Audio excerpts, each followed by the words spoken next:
Exploit করা হচ্ছে মালিকরা, এবং এটা বছরের পর বছর হচ্ছে, বছরের পর বছর।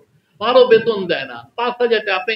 আপনি যে মারা গেলেন যে পিও, তার যে জীবনী যেটা পড়লাম, কি স্ট্রাগল করেছেন, 10,000 5,000 টাকা বেতনে, কি ভয়াবহ এটা লাইফ। এটা তো চিন্তা করা যায় না। আমরা এই যে স্বীকৃতি আমি দিচ্ছি, অথচ আপনাদের কারো আমরা বেতন বাড়াচ্ছি না। এটা নিয়ে সত্যিকার অর্থে আপনারা, আমি আবারও বলি, আপনারা নতুন করে একটা মুভমেন্ট করা উচিত।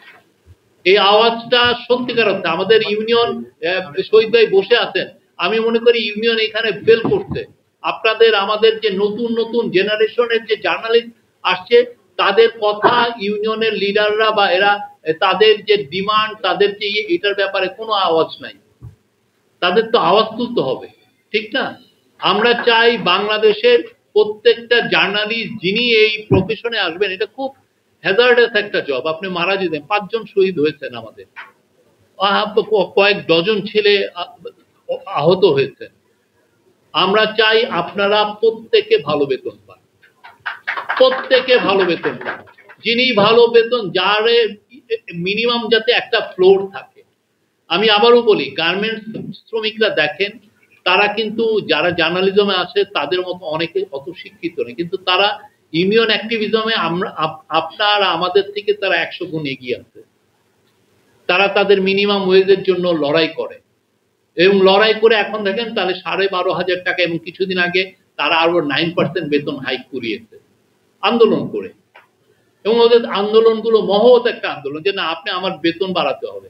ঠিক তেমনি আমার মনে হয় বাংলাদেশের সাংবাদিকরা, যারা মাল্টিমিডিয়া বলেন, যারা ফটোগ্রাফার বলেন, যারা রাস্তায় সারাদিন খেটে রিপোর্ট করেন, সবার জন্য বেতন, একটা ফ্লোর, একটা বেতন থাকতে হবে, একটা বেসিক মিনিমাম ওয়েজ থাকতে হবে।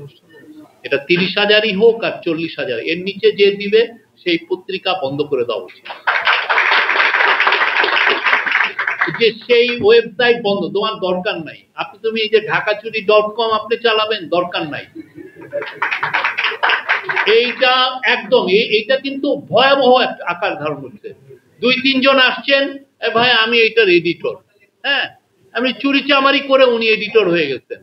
ওনার 1-2টা ছেলে রেখে দিয়েছেন, 1-2টা রিপোর্ট হয়তো ভালো করছে, 60টা রিপোর্ট সে চুরি করে, 200টা ছবি সে চুরি করে, 20টা ভিডিও সে চুরি করে, কাজটাই হচ্ছে চোর। তো এই জার্নালিজম তো আমাদের দরকার নেই। আমাদের যিনি জার্নালিজম করবেন খেটে, তাদের আমার ইন্টেলেকচুয়াল প্রপার্টির রাইটটা দিতে হবে, তাদেরকে মূল্যায়ন করতে হবে, তাদেরকে আমাদের বেতন, একটা বেসিক বেতন ধরে, এটা নিয়ে আমাদের আন্দোলন করা উচিত। আমি সরকারে থাকি, তাও আমার মনে হয় যে এই জায়গায় আমি আপনাদের সাথে আছি। খুবই ভয়াবহ আমাদের সবার। এটা তো আমরা তো এমন না যে না, আপনি আমার সারা জীবন আমি সংসার করব না, আমি ছেলে মেয়ে নিব না, আমাকে আপনি যেভাবে রাখছেন একটা বোহেমিয়ান লাইফ লিড করব সারাদিন ধরে, এবং আপনি আমাকে খাটাবেন, সেটা তো না।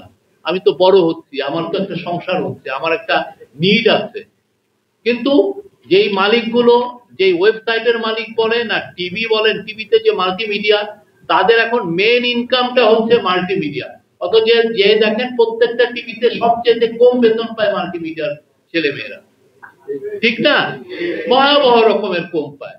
কাকে বেতন দিচ্ছেন? একটা স্টার, যাকে চেহারা দেখা যাচ্ছে। কেন ভাই, আপনি মাল্টিমিডিয়া যে তাদের একটা ফ্লোর বেতন ধরে দেন যে এর নিচে কেউ পাবে না। এই যে একটা, মানে আমরা এক্সপ্লয়েট বললাম না, একটা ব্লাড সাকিং ইন্ডাস্ট্রি হয়ে গেছে। এইটা আমাদের দূর করতে হবে। আমরা এত জিনিস নিয়ে লিখি, আমরা সমাজের বিবেকের কথা বলি,